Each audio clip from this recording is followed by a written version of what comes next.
ভূমিকম্পের পর ঢাকা বিশ্ববিদ্যালয়ের ভবন সংস্কারের জন্য 15 দিনের ছুটি দেওয়া হলেও এর মধ্যে কতটা সংস্কার হবে তা নিয়ে উঠেছে প্রশ্ন। যদিও বিশ্ববিদ্যালয়ের প্রকৌশল বিভাগ বলছে সংস্কারের জন্য যা যা করার সবই করা হবে। ঝুঁকিপূর্ণ ভবনগুলো সুরক্ষিত করতে বিশেষজ্ঞদের পরামর্শ নেওয়া হবে বলেও জানান সংস্কারে গঠিত কমিটির একজন সদস্য। নিরাপদ ক্যাম্পাসের দাবি সাধারণ শিক্ষার্থীদের। শাকিল হাসানের রিপোর্ট, ছবি জিহাদ ইসলামের। শুধুমাত্র সিটি ব্যাংকে অ্যাকাউন্ট থাকলেই করতে পারবেন গুগল পে। তাই অ্যাকাউন্ট খুলুন আজই। ঢাকা বিশ্ববিদ্যালয়ের অর্ধেকেরও বেশি ভবন পুরনো, কোনোটির বয়স শত বছর। গত সপ্তাহে একের পর এক ভূমিকম্পে কেঁপে উঠেছে এখানকার ভবনগুলো। আবাসিক হল হিসেবে 1967 সালে যাত্রা শুরু করে মহসিন হল। হলটিতে কয়েক হাজার শিক্ষার্থী থাকেন। গত সপ্তাহের ভূমিকম্পের পর হলটিতে গিয়ে দেখা গেল চলছে সংস্কার কার্যক্রম। রিডিং রুম, মসজিদের উপরের ছাদেও চলছে সংস্কার। বছর দশেক আগের ভূমিকম্পেও বেশ খানিকটা ক্ষতিগ্রস্ত হয়েছিল মহসিন হলের মূল ভবন। সেবারও সংস্কার করা হয়েছিল। এবারের ভূমিকম্পের পরও তাই সংস্কারের তোড়জোড়টা সবচেয়ে বেশি এ হলেই। যদিও হল প্রশাসন বলছে নিয়মিত কার্যক্রমের অংশ হিসেবেই এই সংস্কার। হল প্রভোস্ট তদারক করছিলেন কাজ। সংস্কার শেষে দ্রুতই আবারও শিক্ষার্থীরা হলে ফিরতে পারবে বলে মনে করছেন তিনি। বুয়েটের পরামর্শকরা মহসিন হলকে ঝুঁকিমুক্ত ঘোষণা করেছেন বলে দাবি তার। ভূমিকম্পের কারণে এখানে কোনো নতুন করে অ্যাকর্ডিং টু বিশেষজ্ঞ কোনো ঝুঁকি নতুন করে তৈরি হয়নি। এটা অনেক বেশি বড় মাত্রার ভূমিকম্প ছাড়া এই বিল্ডিংয়ে কোনো ক্ষতিগ্রস্ত হওয়ার সম্ভাবনা নাই, বিশেষজ্ঞ যেটা বলেছেন আমাকে। ভূমিকম্পের পর বিশ্ববিদ্যালয়ের ভবনগুলো সংস্কার করতে শিক্ষা ভবন ও আবাসিক হল বন্ধ করে দেওয়া হয়েছে।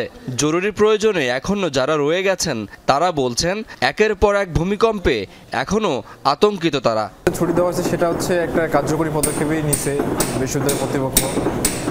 যার যার ইচ্ছে সে থাকতেছে হলে। ডাকসু থেকে সিন্ডিকেট সদস্য আছেন এবং ছাত্র প্রতিনিধিরা আছেন, তাদের সাথে সমন্বয় করেই ডিসিশনগুলো নেওয়া হচ্ছে বলে আমরা জানি। সংস্কার কার্যক্রম কিভাবে করা হবে তা নিয়ে ব্যস্ত সময় পার করছে বিশ্ববিদ্যালয় প্রকৌশল শাখা। ভারপ্রাপ্ত প্রধান প্রকৌশলী জানান ভবনগুলো সুরক্ষিত করতে যা করা দরকার তাই করা হবে। তবে 15 দিনে এ উদ্যোগ কতটা শেষ করা যাবে সেই প্রশ্নের জবাব নেই তার কাছে। আমি কিছু জানি না, তাহলে আমাদের প্রফেসরের সাথে কথা বলেন, আমাদের আরো আছে ওনাদের সাথে কথা বলেন। ভূমিকম্প থেকে ঢাকা বিশ্ববিদ্যালয়কে সুরক্ষিত রাখতে ঢাকা বিশ্ববিদ্যালয় কর্তৃপক্ষ কি করছে? 15 দিন ক্যাম্পাস বন্ধ, সব আপনার অনলাইনে দেওয়া হয়েছে। গত কয়েক বছরে ঢাকা বিশ্ববিদ্যালয়ে বেশ কিছু নতুন ভবন হলেও এখনও রয়ে গেছে অনেক ঝুঁকিপূর্ণ ভবন। সেসব চিহ্নিত করে সংস্কারে একটি কমিটি করা হয়েছে। সেই কমিটির সদস্য এই অধ্যাপক বলছেন বিশেষজ্ঞদের পরামর্শ নিয়েই সংস্কার হবে। রিস্ক আছে কিনা সেটা আমরা বিশেষজ্ঞ দিয়ে পরীক্ষা করাচ্ছি। প্রত্যেকটা হল পর্যায়ক্রমে করা হবে। তাড়াহুড়া করে কাজগুলো চেষ্টা করছি। 15 দিনের মধ্যে আমরা করতে পারবো বলে এক্স্যাক্টলি মনে করছি না, তবে আমরা চেষ্টা করছি যাতে শিক্ষার্থীদের যেখানে থাকছে মানে ওদের বসবাসের রুমগুলো সেইগুলো যদি শেষ করা যায়। ভূমিকম্পে ঢাকা মেডিকেল কলেজের অনেক ভবনেই দেখা দিয়েছে ফাটল। বিশেষ করে শহীদ ডাক্তার ফজলে রাব্বি হলের নানা স্থানে ফাটলের পাশাপাশি ভেঙেও পড়েছে। কয়েক বছর আগেই এখানে একটি ভবন ঝুঁকিপূর্ণ বিবেচনায় পরিত্যক্ত ঘোষণা করা হয়েছে। বাকিগুলোর অবস্থাও তথৈবচ।